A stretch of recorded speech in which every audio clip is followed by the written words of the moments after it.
भगवान श्री कृष्ण का विवाह माता रुक्मणी जी से हुआ, दूसरा विवाह भगवान का जाम्बवंत की बेटी जाम्बवती से हुआ, तीसरा विवाह भगवान का सत्यभामा, चौथा यमुना जी, पांचवा मित्रविंदा, छठवा सत्या, सातवां भद्रा, आठवां लक्ष्मणा से भगवान का विवाह संपन्न हुआ। 16,100 कन्याओं को भगवान ने बंदी बना 16,100 कन्याओं को एक राजा ने बंदी बना रखा था, भौमासुर उसका नाम था।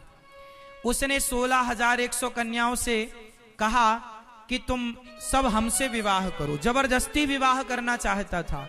उन कन्याओं ने पत्र लिखा और भगवान से मदद मांगी, तो भगवान ने भौमासुर को मारा। कन्याओं से कहा देवियों अपने अपने घर जाओ।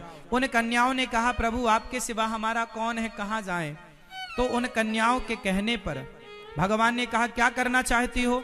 बोले आप हमें स्वीकार कर लो। 16,100 कन्याएं थी। अब वो समाज में जाती तो समाज के लोग उन्हें स्वीकार नहीं करते, बोलते कि तुम पराये पुरुष के पास रहकर आई हो। समाज में जिन नारियों को जीने का अधिकार नहीं मिल रहा था, भगवान ने उन नारियों को जीने का अधिकार दिया, पत्नी बना करके जीने का अधिकार दिया।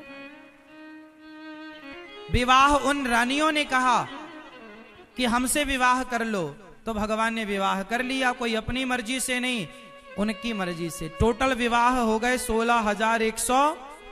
अब आप सवाल करो कि भगवान ने इतने सारे विवाह क्यों किए? देखो ये 16,108 पत्नियों का अर्थ ये है कि हमारे यहाँ 16,000 वेद मंत्र हैं, वेद की ऋचाएं 108 उपनिषद हैं, तो ईश्वर तक पहुंचने के लिए 16,108 वैदिक मार्ग हैं। ये मार्ग है ईश्वर तक पहुंचने का।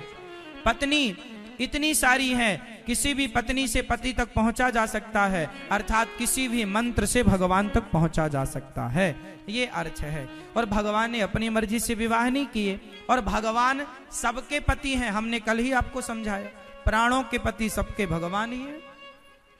तो 16,108 जो विवाह भगवान के हुए हैं, वो विवाह भगवान के उन रानियों के, उन स्त्रियों के कहने पर भगवान ने उनको सुख प्रदान करने के लिए ये विवाह किए हैं।